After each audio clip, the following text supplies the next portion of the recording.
Hari ini kita bakal ngobrol soal satu topik yang benar-benar seru dan potensial untuk desa-desa di Indonesia. Topiknya adalah bioenergi dari limbah pertanian. Mungkin banyak dari kalian selama ini lihat limbah pertanian cuma sebagai sampah. Jerami dibakar, kotoran sapi ditumpuk, atau kulit singkong dibuang begitu saja. Padahal di balik itu semua ada sumber energi yang luar biasa besar. Energi yang bisa bikin desa lebih mandiri, lebih hemat, dan bahkan menghasilkan uang tambahan. Oke, jadi kita mulai dari pertanyaan paling dasar. Sebenarnya bioenergi itu apa sih? Bioenergi adalah energi yang berasal dari bahan organik, terutama dari limbah pertanian dan peternakan. Contohnya, jerami padi, sekam, tandan kosong kelapa sawit, kotoran sapi, limbah jagung, kulit singkong, dan banyak lagi. Nah, bahan-bahan ini bisa diolah menjadi energi seperti biogas, bioetanol, biodiesel, sampai listrik, dan biomasa. Jadi intinya, bioenergi itu adalah cara pintar untuk mengubah sampah menjadi sesuatu yang bermanfaat, sekaligus menjaga lingkungan tetap bersih. Sekarang coba kita lihat kondisi di lapangan. Setiap musim panen, petani kita menghasilkan bertonton limbah. Jerami padi misalnya, jumlahnya bisa berkali-kali lipat dari gabah yang dipanen. Dan sayangnya, banyak yang masih memilih untuk membakar jerami. Hasilnya, asap, polusi, dan bahkan gangguan kesehatan. Begitu juga dengan kotoran sapi yang hanya ditumpuk, bikin bau, mengundang lalat, bahkan mencemari air tanah kalau tidak dikelola. Limbah jagung seperti batang dan tongkol seringkali hanya dibiarkan menumpuk dan membusuk begitu saja. Padahal setiap limbah ini punya potensi energi yang besar. Jadi masalah utama kita itu bukan kurangnya bahan, tapi masalahnya adalah bagaimana cara mengolah semua limbah itu supaya jadi bermanfaat. Ini dia jenis-jenis bioenergi yang bisa dibuat di desa. Yang pertama, biogas dari limbah organik. Biogas adalah gas yang dihasilkan dari proses fermentasi limbah organik seperti kotoran sapi, kambing, babi, ayam, atau sisa sayuran dan limbah dapur. Biogas bisa dipakai untuk banyak hal, seperti untuk memasak, untuk lampu penerangan, dan bahkan untuk menggerakkan genset kecil. Contoh paling umum, kotoran sapi. 2-3 ekor sapi saja sudah cukup untuk menghasilkan gas yang bisa dipakai satu keluarga untuk memasak setiap hari. Selain hemat LPG, instalasi biogas ini juga mengurangi bau dan limbah kotoran.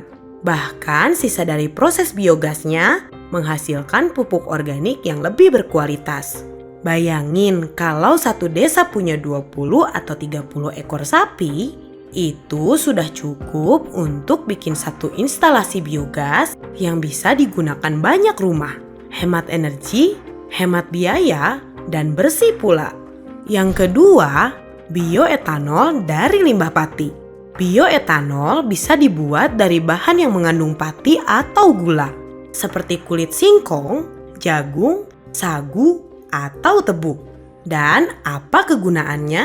Bioetanol bisa jadi bahan bakar campuran bensin, bahan bakar kompor bioetanol yang bersih tanpa asap, dan bahan baku industri rumahan. Di beberapa daerah di Indonesia, sudah ada kelompok tani yang mengolah kulit singkong menjadi bioetanol. Biasanya kulit singkong cuma dianggap sampah, tapi setelah diolah jadi bioetanol, nilai ekonominya bisa naik berkali-kali lipat. Bayangkan kalau nanti di desa-desa lain mulai menerapkan hal serupa. Bisa mengurangi emisi, mengurangi limbah, dan bahkan memberikan tambahan pendapatan. Yang ketiga, biodiesel dari limbah sawit. Kalau di daerah kamu banyak perkebunan sawit, ini penting banget. Limbah cair POME atau Palm Oil Meal Effluent bisa diolah menjadi biodiesel. Biodiesel ini bisa digunakan untuk mesin diesel, kendaraan desa, mesin pompa air, traktor, dan mesin pertanian lainnya. Biodiesel juga lebih ramah lingkungan dan membantu mengurangi ketergantungan pada solar. Karena Indonesia adalah salah satu produsen sawit terbesar di dunia. Peluang ini sangat besar, terutama bagi desa-desa dekat perkebunan. Yang keempat, biomasa dan gasifikasi. Biomasa seperti sekam padi, batang jagung, jerami, atau tempurung kelapa bisa dibakar di mesin gasifikasi untuk menghasilkan gas yang disebut syngas. Syngas ini bisa dipakai untuk menggerakkan mesin, mengeringkan gabah, atau bahkan jadi pembangkit listrik skala kecil. Di beberapa desa, mesin gasifikasi sekam sudah dipakai untuk mengeringkan padi tanpa harus pakai solar. Hasilnya lebih murah, lebih cepat, dan limbahnya lebih sedikit.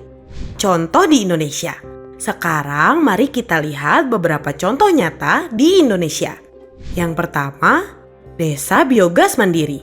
Di Jawa Tengah dan NTB, sudah banyak desa yang memakai biogas untuk memasak. Warga cukup punya 2-3 ekor sapi dan mereka bisa menghasilkan gas cukup untuk kebutuhan harian. Penghematan bisa mencapai Rp30.000–50.000 per minggu. Bayangin, kalau itu dikalikan 1 bulan atau 1 tahun. Yang kedua, desa biomasa sekam. Di Jawa Timur, ada desa yang memakai gasifikasi sekam untuk mengeringkan padi. Ini membantu petani menghemat solar dan membuat hasil panen lebih cepat diproses. Yang ketiga, desa bioetanol kulit singkong. Di Lampung, kelompok tani sudah membuat bioetanol dari kulit singkong dan menjualnya kembali ke industri kecil. Yang dulunya cuma sampah, sekarang jadi penghasilan. Ini bukti bahwa bioenergi itu bukan cuma teori, tapi benar-benar bisa diterapkan di desa. Potensi besar untuk desa. Kalau bioenergi benar-benar diterapkan, desa mendapatkan banyak keuntungan. Contohnya, membuat desa mandiri energi, mengurangi biaya listrik dan gas, membuka peluang usaha baru, meningkatkan pendapatan petani, menciptakan lapangan kerja lokal, dan tentu saja membuat lingkungan jadi lebih bersih.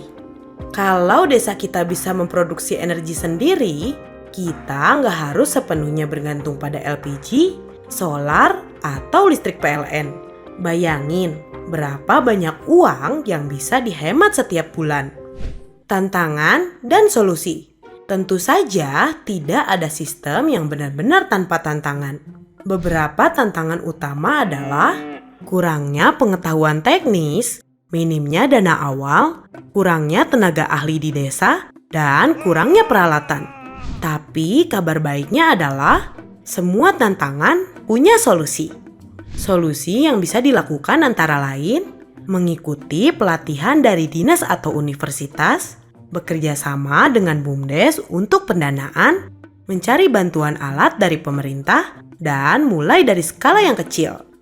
Jadi, itu dia pembahasan tentang bioenergi dari limbah pertanian. Kita sekarang tahu bahwa desa punya potensi energi yang sangat besar. Dan sebagian besar berasal dari sesuatu yang selama ini dianggap sampah. Kalau kita bersama-sama mengolah limbah dengan benar, kita bukan cuma menjaga lingkungan tetap bersih, tapi juga membuka peluang ekonomi baru, meningkatkan pendapatan, dan menciptakan desa yang benar-benar mandiri energi.